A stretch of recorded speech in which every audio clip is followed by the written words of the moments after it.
बिस्मिल्लाह वस्सलामु अला रसूलिल्लाह। एक सवाल हमारे दारुल इफ्ता में ये आ रहा है कि कुछ लोग जब जुमा पढ़ने के लिए आते हैं या जमात के लिए आते हैं तो छोटे बच्चों को, बहुत छोटे नासमझ बच्चों को साथ ले आते हैं और सफ़ में अपने साथ खड़ा करते हैं। तो इस हवाले से शरीयत क्या कहती है?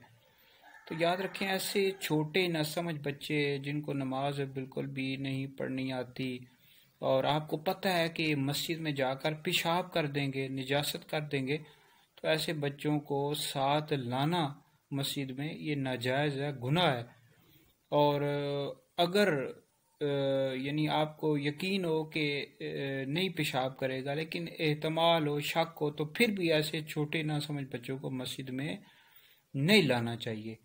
और बहरहाल ये मकरूह तंज़ीह है। और बहरहाल सफ़ के दरमियान खड़ा करना, यानी सफ़ में अपने साथ खड़ा कर लेना ऐसे छोटे नासमझ बच्चों को, यानी इससे भी कत्ए सफ़ होती है ना, कत्ए सफ़ करना ये नाजायज़ है, गुनाह है। तो बहरहाल इस तरह के छोटे बच्चों को हम भी देखते हैं, जुमे में लोग ले आते हैं और जमात के लिए जब आते हैं ले आते हैं, तो इस तरह नहीं करना चाहिए। बच्चे शोर शराबा करते हैं और मस्जिद अल्लाह रब्बुल इज़्ज़त की इबादत का घर है, यहाँ लोग इबादत के लिए आते हैं। तो बच्चों को, छोटे बच्चों को बिल्कुल भी मस्जिद में नहीं लाना।